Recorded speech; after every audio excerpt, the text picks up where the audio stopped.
your prediction on Teofimo Lopez versus Kambosos? Who you picking and how? It was a fight that I wasn't as much as interested in. As the fight gets closer, right, I get more interested in watching it. Of course, Teofimo was a big favorite in winning it with the layoff that has happened and at the time that Kambosos could then had time to work on things and be mentally prepared.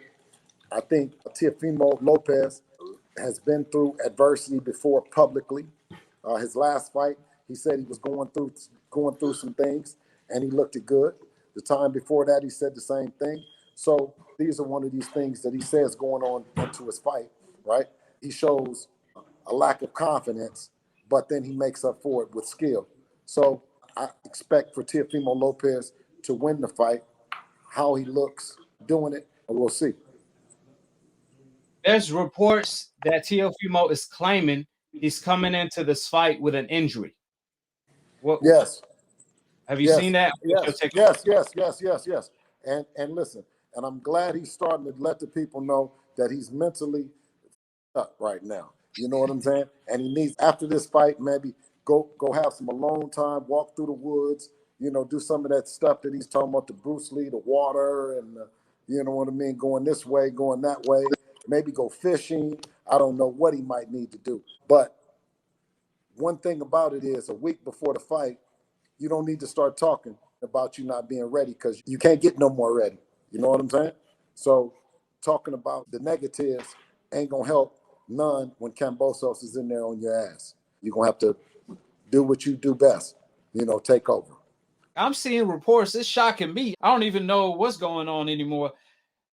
There's reports that say Teofimo Lopez is claiming he's injured coming into the fight. Like, what's going on? Is he making excuses ahead of time? It's very rare for a fighter, for a boxer to admit any injuries before a fight. It's rare you hear that. So he already setting the table for the excuse when he get beat. I honestly think he could beat Kambosos, but Kambosos is a little dog too. So if he can take the fight into the deep round, in the late rounds, he could probably pull out a win, split decision or a unanimous decision. But Teo do have some power. You can't deny that. He do get that puncher's chance. But I'm not a fan of Teo, so I want to see him lose. I want Kambosos to beat his ass. But he do have the skills to beat Kambosos. So my prediction is Teo will get the win by KO because Kambosos is going to be coming forward. But if Kambosos comes forward intelligently, he could make it an interesting fight.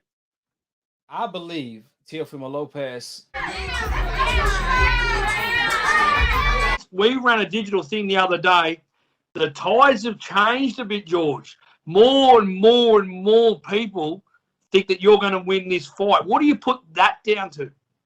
I'm preparing. People see how hungry I am. They're not dumb. And they can see how he is. They can see his whole charisma. Kid's not focused. He's distracted like crazy. He's missing sessions left, right, and center. 2 weeks ago, he's out partying and drinking, and I said it. The 1%ers, catch up, kid, and you'll learn the hard way.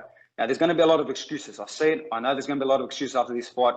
The COVID, he's got asthma, his lungs. We want one round to finish off Kambosos because they're not ready for the next 11. There's going to be a lot of excuses, but...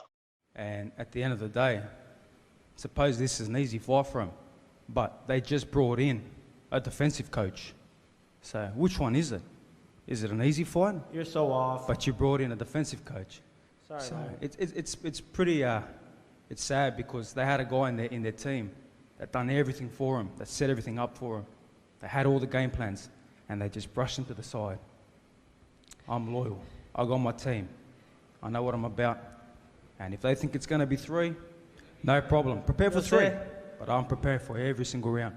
So, Teofimo, why did you guys, and why do you have in your mind that number? Because, we hear about I'm going to knock him out, but you are going as far as to say 3rd round or before. You and your father have been a winning combination, fighter of the year. The goal speaks for itself, but why do you feel so strongly that you can finish off George Kambosos on June 5th on Tricolor Fight Club pay-per-view before the 3rd? I'm not at my prime yet. However, I got to make a statement. You know what I mean? I have to make a statement just like he is and what he's going to bring to the table come fight night. I've been in the big leagues. I've been in the guys that have the experience, the amount of work. But this, at the end of the day, I don't overlook nobody that I face. You know what I mean? Whether he wants to stay defensive coach, I've been, you know what I mean? All that we could push to the side. Me and my father, dynamic duo. About 20 years in the game together. You know, and I'm 23. So me and him, we got everything. We don't need nobody else. We only bring others just because, you know what, at the end of the day, coach needs it too. He needs help. He needs help with my power. It's too strong. But at the end of the day, look, I'm only getting better. The Lomachenko fight helped me. It helped me a lot. Now I have more things that I could put into my arsenal, into my style that this guy's not even going to see. And he's not even going to know what hit him. And I'm going to tell you that straight up. You talk about me being chinny. You don't even know what's coming. You say I got to worry about a right hand. You got to worry about all hands coming at you at all times. You think it's just the right hand. I'm telling you, that's your downfall. It's a whole bunch of things. That's your downfall. My guy, I could do it. I could break you down right now. And bring you lucky you're not whatever you got to the fighting. table. I could fight tomorrow. We'll fight right now. Let's do it right now. You lucky we're not fighting today. Because in reality, I'll put you in a fucking stretcher. Yeah, you wouldn't even make weight. You wouldn't even make weight, boy. Look at you. Oh, hey, gentlemen, listen. Come on, man. I can't make shape. You guys can fight June 5th. June 5th, gentlemen. Can't even get it off. Let's keep. No. Hey, come on. Come on, do it right. Do it June 5th. You get it June 5th. June 5th. You don't get paid to fight now. You get paid to fight June 5th. I'm gonna tell you something, my man. You are gonna be a example of why I'm gonna put everybody on their ass. And you know what? I'm gonna put my foot up your neck, my dude. I'm taking all your belts. All right. You ain't shit. Yo, you should be thanking me, my guy. You should be thanking me. You should be thanking me. You should be thanking me. You should be thanking me. Undisputed lightweight world champion. And that right there. Hold on. My team got this far for you, boy. My team. I ain't even gonna hold him back. Your promoter doesn't respect Look, you. I know. Hold him back. No, I ain't gonna touch touch him, him. but we have questions from the media. But I ain't gonna touch him. We have questions. Can we have a seat, guys? The media from around the You world ain't gonna wants do to talk shit. to I ain't gonna touch you. What you gonna do, my man? All right, June 5th. Hey, Teofimo, thank you. Let's sit down. The media has questions to ask. It's obvious you're both in impeccable shape, but you guys don't get paid to fight right now. Look, I'll tell you like this, man. That's when you get paid to fight. Tell you like this, my man. Just be there June 5th, Hey, and I'll do the rest. You missed your flight yesterday, boy. I'll do the rest. You be there. I'll do the rest. To the fight. I'll do the rest. All right. Teofimo Lopez, George Kambosos.